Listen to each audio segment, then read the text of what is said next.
I think these are very conscious choices. How far is RGV's influencing these guys? I think This is other than coming that, from someone in the audience. You know, Vats, this is Srinivas. Uh, I don't think because other than that Nietzsche quote that comes, I don't think that style really, because I think 2004 by the time RGV also gone to try and do Nach, which was also heavily influenced with a very Korean Spanish film kind of a look, and he'd already done Company, which was always going Dutch. That whole Ramu madness had started seeping in, and also Company was also graded very warm for that time, and it was a new technique that had caught up. So I think this was very very consciously done by, and also because you can see the same shot taking in Chuck Day, you can see it in Rocket Sea, wherein that whole Spielbergian, the master turns into a mid to an OS to a close. That whole choreography, which is in that kind of is happening throughout in all his films. So I think, yeah. Yeah, so that kind of is broadly how you see Schmidt's craft in a broader way. Which is very classic American, which is very classic 50s, 60s American. In fact, there is a very lovely piece by this guy, I forget, Tommy, the guy who was every time painting segments on YouTube. He's spoken about the Spielberg one-up, and he's also spoken about Akira Kurosawa framing and how characters come in and out and form uh, the scene. So I think Schmidt kind of followed the classic method in that sense, wherein the single take remains very invisible. In fact, one other guy who is a great exponent of this, but will never get talked about, is Aditya Chopra. Because that's a very unusual name. it is, but he is incredible with his single takes. I mean, his father, I'll be killed to say this, but those are like terrible single takes. Because earlier, what used to happen was if you see Silsila or those films, every character will be looking everywhere else but with each other. Because the camera has to zoom in from one face and go to the other face, so that all the characters are basically facing the camera like a school play. And long drawn out scenes between Rekha and Amitabh Bachchan and Jaya Bachchan, you'll see they're not even looking at each other. Even the great Mere Paas Maya scene earlier in the first half of it, they're not even looking at each other. But then Aditya Chopra has taken that and taken it up like a couple of notches higher. And his single takes you'll never be able to spot because they're so seamless, right from DDLJ to I've not seen day, but I'm sure till the one before that. So he's again, but just because we don't see the gravitas of his films, and they're pretty fluffy, so we don't kind of recognize the technique. But those practices are amazing. Those are very very good cinema practices, which I think even and when these practices are kind of put across genres, I mean they make it so much more enriching. Like even Bong Joon-ho kind of holds the shot. So there are two kinds of things.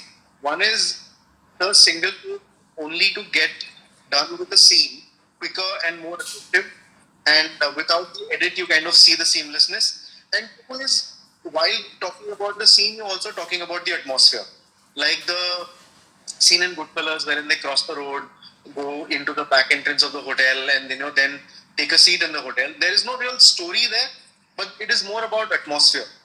And so you use the single take, and as as film school students or film enthusiasts, you kind of plotting over these kind of single takes. But then these are very different mood setting. But wherein what Spielberg does and what if I dare compare Aditya Chopra and Spielberg, but what they do is it's only in the service of the scene, telling the story or getting it done as effectively and as quickly as possible with as minimum cuts.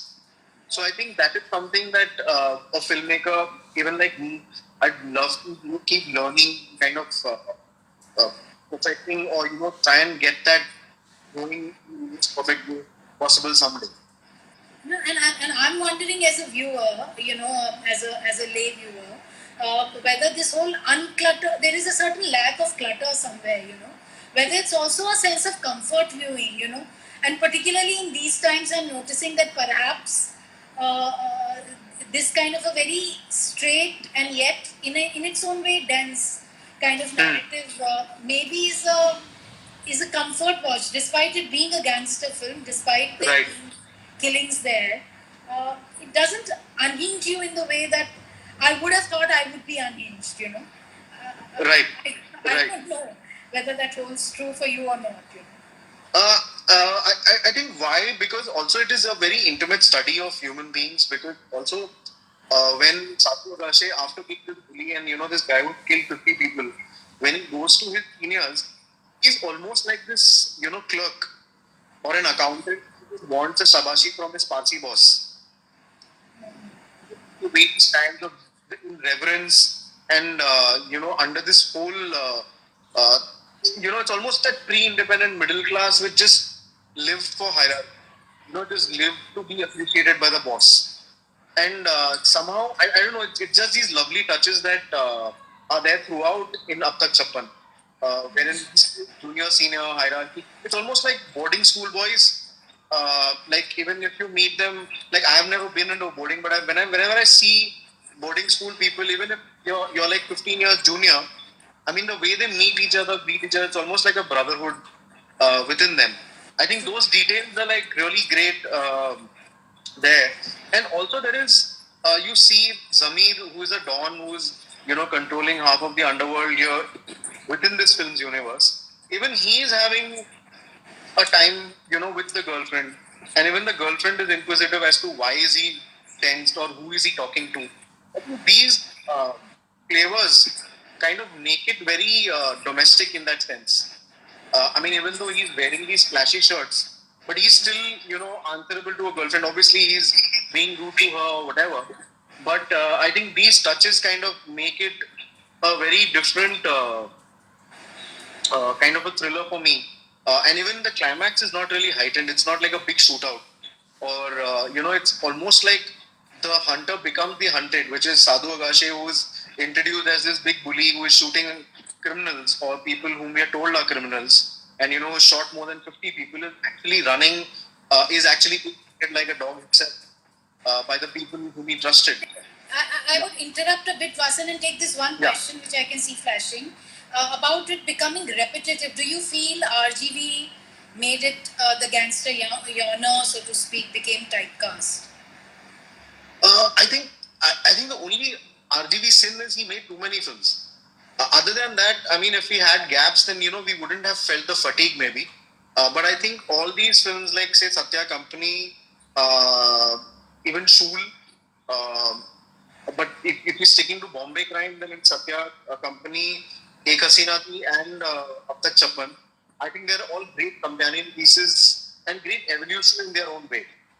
Wherein first the demonized gangster was humanized in Satya, and then you take on the other end, which is the cop universe in and I don't think anyone as yet has done that the Satya in a way wherein you could see the anger of a cop and the fact that how one is in within the system and frustrated. I think Ab Tak Chappan in a more mainstream way does that very effectively. Is Wherein there an influence of Shiva? Somebody is asking. Shiva. Shiva, I don't think so. Yeah, I don't think so because Shiva was more college politics, and obviously it is more in that Vastav Satya zone wherein the innocent or the reluctant hero, which is more Rambo, right? This guy can kill but he doesn't want to and he's forced to. Wherein I think which is why I feel Ab Tak Chappan is more evolved because we are not really coming to the genesis of it. We meet Sadhu Agashe after having killed 50 people. So we don't really And yet, see him. and yet, Vasan, there is also, I thought, a bit of a playing around with the familiar elements as well. Like, I thought that the whole understudy and the rival Yeah. bit, and even the departmental politics that one sees, Yeah. that's also, that's kind of, in a way, a certain kind of cliche, isn't it? which It also gets used in a certain way by Shimit in this particular film. And somebody is saying, do you also feel Anurag Kashyap typecast the rural gangster stroke thug format? So take the question one by one. Yeah. I I'll think wait for more to put, come. I think he for the first time showed something which other people haven't. So if anyone who's typecast is other people who have cashed in on that style, on that discovery. And I think in spite of and it's actually it's great that two outsiders like say Ramu who's from Hyderabad and Anurag who's from Delhi, Banaras, they have shot Bombay like no other. So I think they more than typecasting, they created that grid, and I think then obviously there was a overload of it. So probably I don't think he can be accused of it. And for the first time, the whole North Indian gangster cop universe was shown by him in Shul, and that flavor really we hadn't really experienced it before. That kind of humor wasn't experienced before. So more than I think the other people who cashed in probably you know uh, typecasted it. I don't think he ever did it. In fact, he's running away from it. Yeah, that's his calling card. Like he can make a hit any day, going back to gamchas and kattas. But he's actually actively running away from it. So he's more aware of And it. before I forget, I had been kind of very vigorously asked that you talk a bit about peddlers, you know. So, That's and just where quarantine does cabin fever. peddler also take that somewhere? Because I think people are most curious about that, and they would be unforgiving if I don't ask you the question and you don't answer The that. only peddler's connection with Shimit Amin is he was one of the first guys to watch it on the rough cut stage and one of the first guys to say this might just go somewhere. Till then, it just looked like a college project, with whatever money coming in and shoot happening as and when. But when he saw the cut and he came out scratching his beard and said certain things about it, so that's the first time we felt really confident that maybe we try and finish it and send it to festivals. Before that, we didn't want to. And this whole Eros thing is just because quarantine cabin fever. I don't, I don't know. It's just doing like a mocha. Jay Mehta is saying, Vasan, just leak the link online. I've been trying. I know I have some Nigerian server or Ugandan server. We should just find and put it out. But Specklers has been in quarantine forever, says somebody. I think that is an understanding with everyone who's worked with Anurag is that first before we have food we throw it and wo pani ka jal upar. So that first film we just throw it away. And then, But I mean I think the kind of effort that is going on with everyone kind of giving that push. I hope we do get to watch it soon. this is really my quarantine goal. Like before this lockdown ends, Peddler should be out somewhere. But those guys won't respond. They've been like really neat about it. So unless like the big star calls, and actor calls whom they depend on to make a film, I think till then any. So I think now our Mohan Bhargav is only one Mohan Bhargav we have. Yeah. Like Mannat. Like only if he calls, then he's like the hero now. Somebody Like wants you to talk about Jigar Tanda and Aranyakandam. Incidentally, both these films, the remake had come sometime or the other. So Arinekandam I refused because I love Kumar Raja. I think no one should try and replicate what he does. I think he's in some other league